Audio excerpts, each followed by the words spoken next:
Hi friends, welcome to the Star Health Insurance YouTube channel. I'm Dr. Shyesh MP, a consultant neurosurgeon. Today, we are diving into a topic that might hit close to home, quite literally. Lower back pain sounds familiar, doesn't it? If you have ever thought, wait, do I have this too? Then you're not alone. It's one of the most common issues people face today. We'll explore why it happens, how can we manage it better. So let's get started. Low back pain is a major health issue in India, affecting millions of people across different age groups and socioeconomic strata.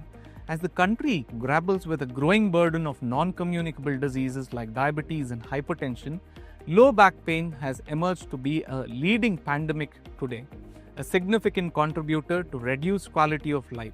Studies have consistently shown that low back pain is one of the most common musculoskeletal disorders in India.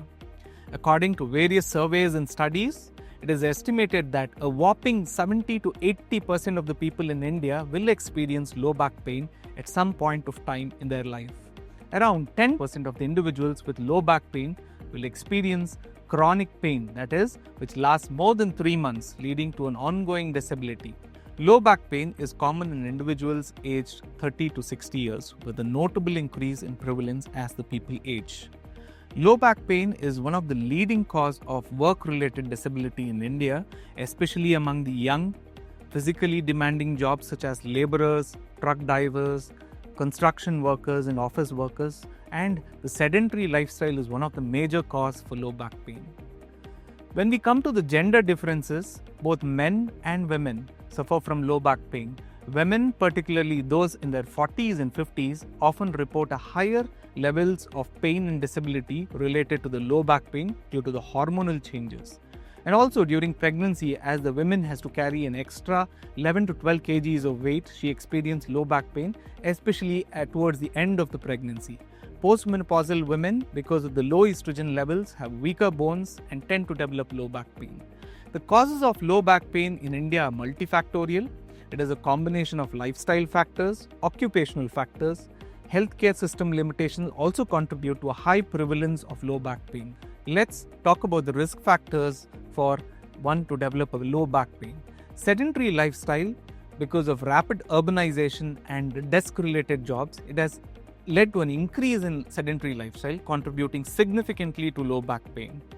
Rising rates of obesity in India have resulted in an additional strain on low back. Poor sitting posture, especially among people who spend long hours working in front of their computers on the desk, contributes to muscle strain and spinal misalignment. Lack of regular physical activity and exercises weakens the core muscles, contributing to a poor spine support. How's your occupation related to low back pain?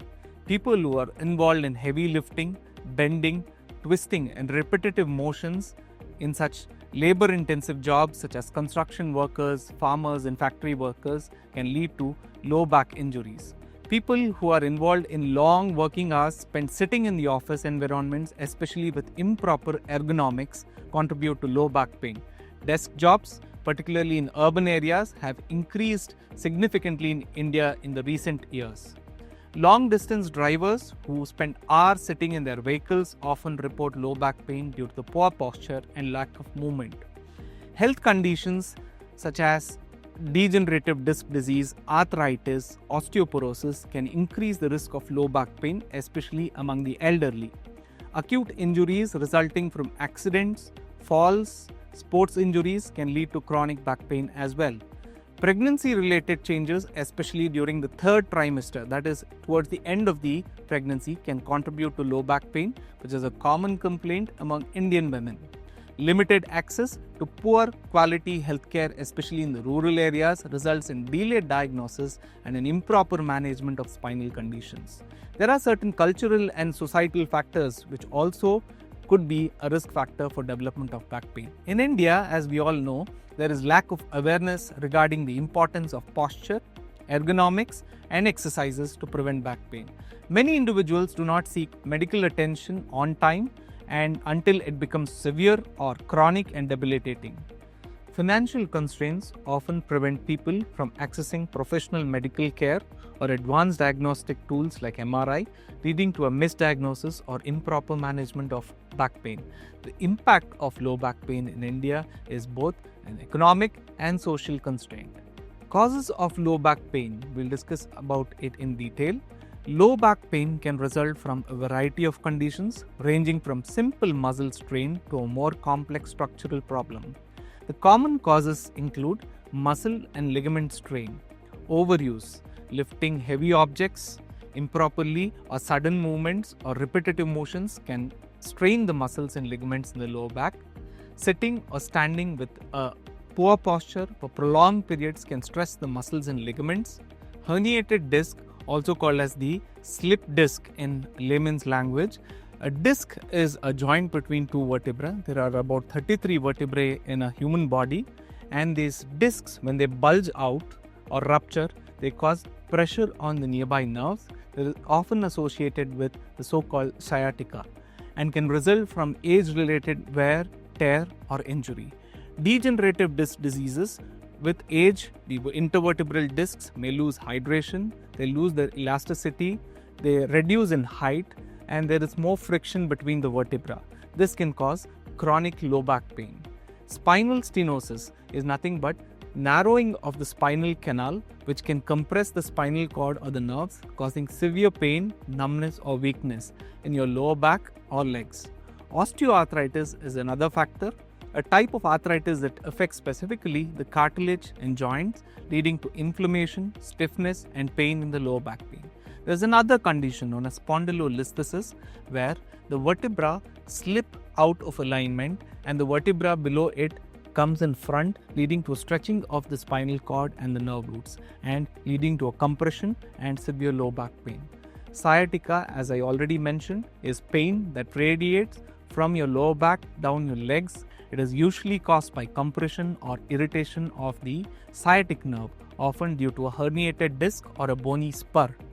Falls, car accidents, sports injuries or other types of trauma can lead to fractures, sprains, muscle injuries in the lower back pain as well. Spinal infections or spinal tumors, although rare, can result in low back pain as well. They may present with symptoms such as fever, weight loss or other cancer-related or infection-related symptoms. Also, did you know that kidney problems like stones, infection can cause referred pain in the lower back? Although these are not directly related to spinal issues, now let us discuss about one of the most common cause for low back pain or sciatica, that is the slip disc. A slip disc, also known as the herniated disc or a bulging disc, refers to a condition in which one of the rubbery cushions, that is the intervertebral disc between the vertebra in your spine, ruptures and slips out of its normal position. This can lead to pain, numbness, weakness, especially when the disc presses on the nearby nerves. So what exactly is a disc? The spine consists of 33 vertebrae or bones. They are stacked one on the other. Between these vertebrae are soft gelatinous cushions called as the intervertebral disc. These discs act as shock absorbers and allow the spine to be flexible. Each disc has two main parts. It has got a central soft gelatinous core, which is referred to as the nucleus, which is surrounded by a capsule of fibrous tissue known as the annulus. A slip disc or a herniation occurs when the inner soft gelatinous structure pushes out through a tear or weakness in the outer part, that is referred to as the annulus. So let us discuss about the causes of slip disc. Aging. Over time, the discs can lose their hydration and elasticity, making them more prone to damage. Repeated stress or strain on the spine, especially while lifting heavy objects, bending, twisting, violent cuffing, can cause the discs to bulge or herniate. A sudden fall or an accident or an impact can cause a disc to rupture or slip. Certain people may inherit genes that may make them prone to develop disc problems. Obesity and excess weight gain can produce additional pressure on your spine and can contribute to disc degeneration. Lack of regular exercise, poor posture can weaken the muscles and increase the strain on your discs. So what are the symptoms of a slip disc? The symptoms vary depending on the location of the herniated disc and whether it is pressing on your nearby nerves. Lower back pain is one of the most common symptoms, especially if the disc occurs in the lumbar spine. It can produce a leg pain, which we refer to as a sciatica, which is a sharp, intense, shooting type of pain which starts in your lower back and runs down your nerves. It is often associated with tingling, numbness, and weakness as well. The same thing which happens in your neck can cause neck pain and arms pain as well. There could be associated numbness and tingling in your hands as well. So, which we call it as the pins and needle sensation, is what we refer to as numbness and tingling. Very rarely, if the nerves controlling the muscles are affected, there could be weakness in your arms, legs, or feet. A common condition which happens when there is a lower lumbar L5S1 disc herniation is a foot drop. Occasionally, in rare cases, it could be bowel and bladder control which is lost. It can lead to incontinence, that is, you are unable to control your urination. It could be a medical emergency that requires immediate attention. When you go with these symptoms to your doctor, how does he diagnose a slip disc? So, he will run through a physical examination to assess your posture, movements, physical reactions to certain position. We call it as a simple leg raising test. Imaging tests like an MRI or a CT scan can provide detailed images of the spine and identify a herniated disc. A simple X-ray can detect a herniated disc directly. They can help rule out other issues like any bony fractures or other bony problems. An electromyogram is a test which helps you determine if there is nerve damage already which has occurred. So let us discuss about the treatment options. The treatment for a slip disc can vary based on the severity of symptoms and the specific location of herniation. Treatment may include non-surgical or conservative management, such as rest, where short periods of rest can help the body heal, but prolonged bed rest should be avoided as it can worsen the muscle stiffness and can cause weakness. Physical therapy, a trained physical therapist can guide you through the exercises to improve your posture, strengthen your muscles, and support your spine and relieve pain. Pain management measures such as over-the-counter pain relievers such as ibuprofen, paracetamol can alleviate the pain if it is an initial stage. Nerve pain medications such as gabapentin or pregabalin are excellent medications to bring down the nerve swelling and the nerve pain. Muscle relaxants to bring down the muscle spasm. Sometimes when the oral medications do not work, we'll have to resort to a technique known as the epidural steroid injection, where a tiny needle is inserted through your back under an ultrasound or a fluoroscope guidance to deliver a small amount of steroid around your nerve, which we refer to as the transforaminal epidural steroid, which works excellently in certain people. Hot or cold therapy, applying heat or cold packs can help reduce pain and inflammation as well. If the conservative treatments do not alleviate the symptoms, or during the course of conservative treatment your symptoms worsen, then we might have to resort to a surgery. The type of surgery will depend upon specific disc problem, what level, where is it affected, and how severely it is affected. Discectomy is one of the most commonly performed surgery, which involves removing a portion of a herniated disc that is pressing upon your nerve. A laminectomy is a procedure where a small portion of the bone around your spinal cord is removed to relieve the pressure on the nerve root and the spinal cord as well. In certain cases, the two adjacent vertebrae may be fused together if the disc damage is extensive. So what is the overall prognosis and outlook after undergoing a treatment for your slip disc? Most people with a slip disc recover with conservative treatment such as physical therapy, medication, and lifestyle modification. Surgery is typically reserved and recommended for people who experience severe, persistent symptoms or complications like nerve root damage. Many individuals can return to normal activities within a few weeks to months, although the condition can recur, especially if the risk factors like poor posture, heavy lifting habits are not addressed. So when do you seek medical help? You should consult a doctor if you experience sudden, severe pain or numbness, pain is radiating down your legs or causing difficulty in walking, you lose control over your bladder and bowel functions, you have persistent pain that doesn't improve with rest. A herniated disc can be a debilitating But with proper management, many people recover fully and lead a normal, active life.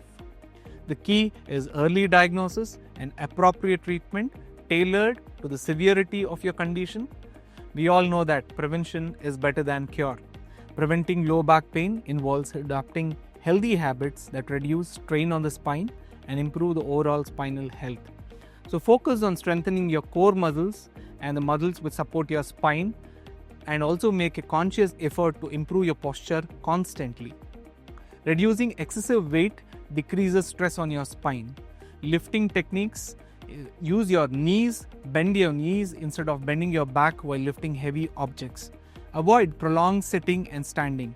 Alternate positions and take breaks between sitting and standing for a long duration so as to decrease the pressure on your spine.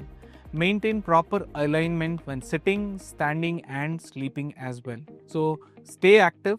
Walking, swimming, and other low impact exercises like aerobics and Zumba is excellent for your spine health. Smoking reduces the blood flow to your spine, so quit smoking today. It also increases the rate of degeneration that happens in your spine. And that's a wrap on today's discussion about lower back pain. It's something most of us deal with, but remember, you don't have to live with it. Simple lifestyle changes, staying active, and knowing when to seek medical help makes a huge difference. If you've got any questions or topics you'd like me to cover next, drop them in the comments below. Do not forget to subscribe to the Star Health Insurance channel for more simple and practical health insights. Until next time, take care and keep moving.